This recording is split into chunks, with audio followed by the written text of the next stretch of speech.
Okay, dalam video ni kita nak tengok naming alkane. Okay, draw the structure and name alkane according to IUPAC nomenclature. Kita nak namakan mengikut nama standard lah.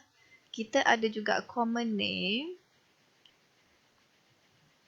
Okay, ada juga IUPAC name. Okay, kita nak namakan ikut IUPAC, ikut standard punya naming. Okay, kalau common name macam kita ada acetic acid,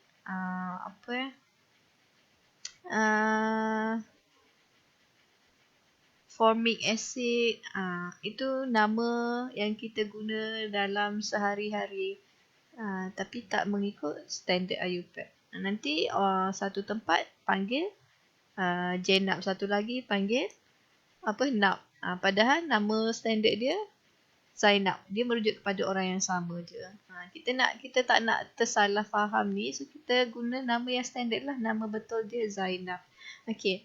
Jadi kita boleh ada straight chain, branch ataupun cyclic. Okay, kalau dianya bertindak sebagai branch, kita panggil dia alkene. Okay, kita tengok kat bawah. Straight chain or unbranched alkene have their carbon atom joined together in single chain. Ini tak ada apa-apa lah sebenarnya ni.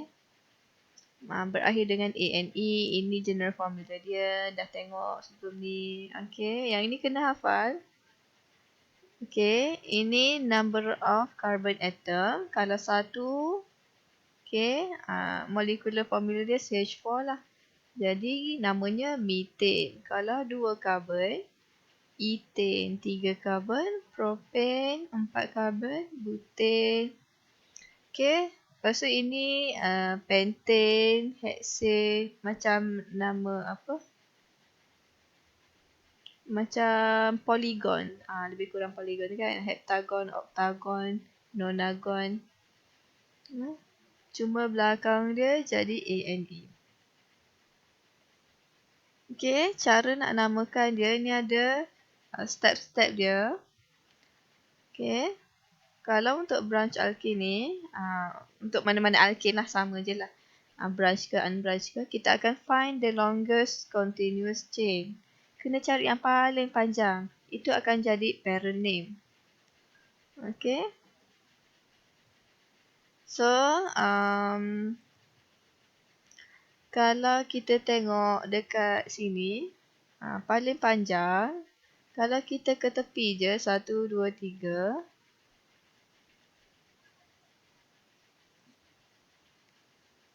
Satu, dua, tiga. Tiga je kan. Kita ada juga 1, 2, 3, 4, 5. Okay. Lagi panjang. Kita boleh juga pusinglah ikut mana-mana pun supaya dia dapat paling panjang. 1, 2, 3, 4, 5, 6, 7. Okay. Itu ada paling panjang. Ataupun 1, 2, 3, 4, 5, 6, 7. Ada 2 choice. Jadi kita buat satu kat sini. 1, 2, 3, 4, 5, 6, 7. Okay. Ini paling panjang yang saya jumpa. Ataupun 1, 2, 3, 4, 5, 6, 7. 7 juga kan. So kita ada 2 choice lah kat sini. Okay. Paling panjang kita dah jumpa dah 7 carbon. Okay, so parent name dia akan jadi heptane. Okay, sebab 7 carbon. Okay, syarat kedua, if there are 2 chain of equal length as the parent chain, choose the parent with greater number of substituent. Okay, yang ni kita akan ada substituent 1, 2, 3, 4. Yang selain garisan biru tu, itu adalah garisan biru tu parent. Yang selainnya akan jadi substituent ataupun ranting dia, branch dia. Okay, yang ni, ini satu je. Sebab dia satu bond kat situ. Ni semua ni dikira satu. Okey, sini 1, sini 1. Okey, ini 1, 2, 3, 4. Okey, ini ada 4 substituents, sini ada 3 substituents. So, kita choose the greater number of substituents. So, yang ini. Okay, number the longest substituent chain beginning with the end of the chain nearer to the substituent. Kita nak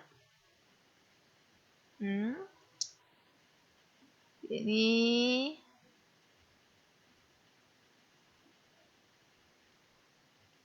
okay, ini kita punya parent tadi.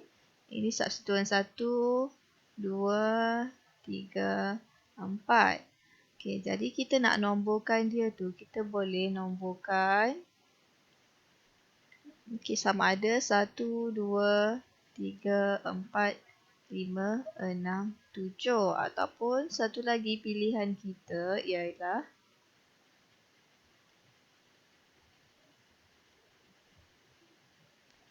boleh start juga dari bawah. 1, 2, 3, 4, 5, 6, 7. Okay, so yang mana kita nak pilih? A ataupun B. Dia kata kena start beginning the end of the chain. Begin the number nearer to the substituent. Okay, kalau A ni akan dapat nombor 2. Okay. Kalau B, yang ni dapat nombor 3. Kita nak supaya substituent ni, ranting-ranting ni dapat nombor kecil. Nombor kecil. Yang ni akan dapat nombor 2. Yang ni akan dapat nombor 3 sebab dia terikat kepada carbon nombor 3. Jadi nombor 3 lah. Yang ni terikat kepada carbon nombor 4. Nombor 4, ini nombor 5. Ini A kita akan pakai nombor 2, 3, 4, 5. Kalau B pula.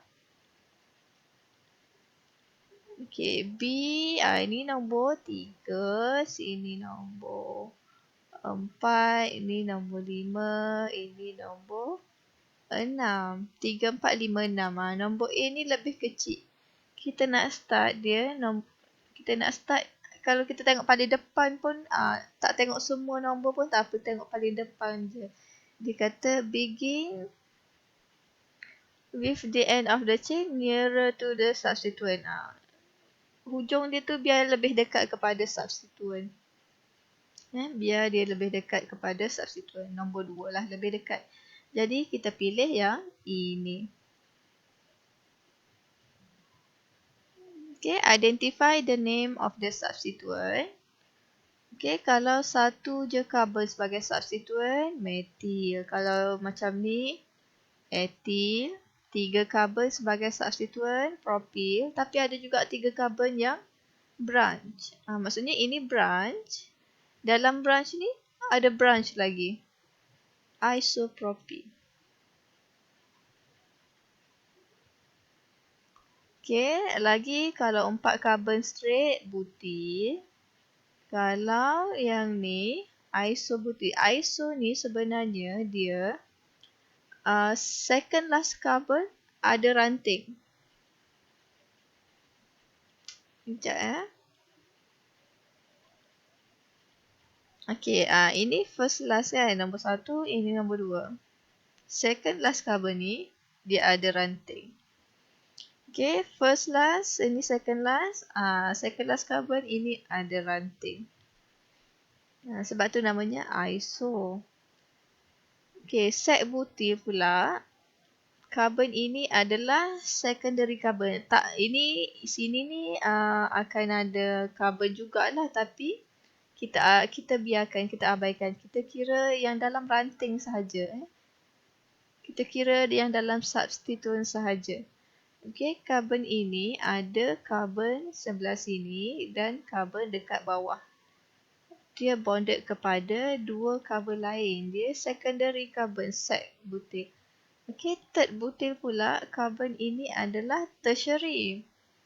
Dia terikat kepada 1 carbon kat sini, kedua dan ketiga. Memang sini pun akan carbon jugalah sini. Tapi kita tak kira yang ni Okay, tu cara nak ingat isobutyl, set butyl, third butyl. Kalau butyl aja straight je lah. Okay, butyl satu lagi kita boleh ada cyclobutyl. Butyl juga. Kalau 4 karbon tu dalam bentuk ring, cyclobutyl. Okay, cyclopropyl ada.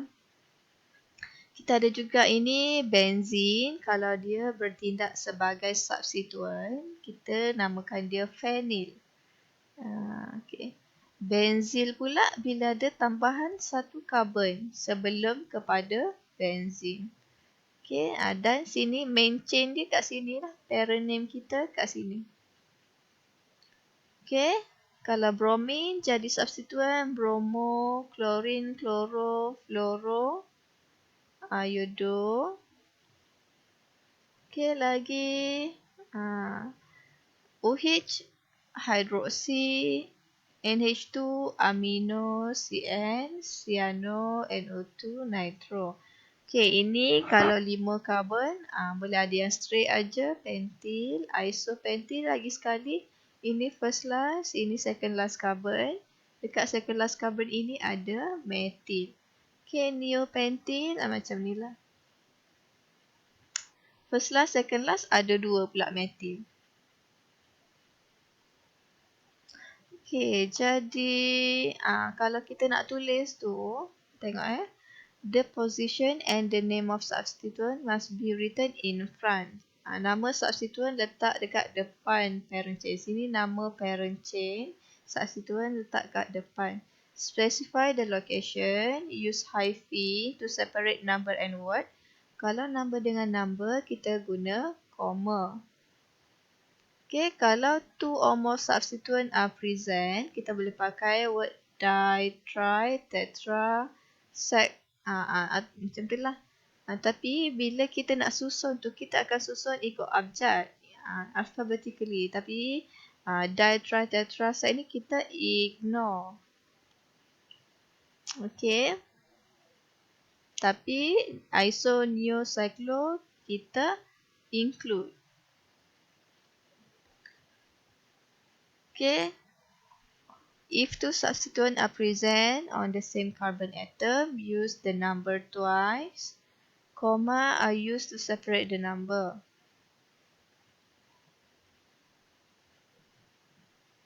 Okay, if two or more identical substituents are present, use prefix. Kalau ada dua benda yang sama wujud, kita pakai di. Kalau dua benda yang sama, tri. Kalau 4, tetra. Okay, so kita apply kat sini. Tengok dia kalau baca panjang lah sikit kan. Tapi tak adalah complicated pun. Okay. Yang ni kita dah decide tadi. Ini kita punya parent. Number pula kita nak start dekat atas.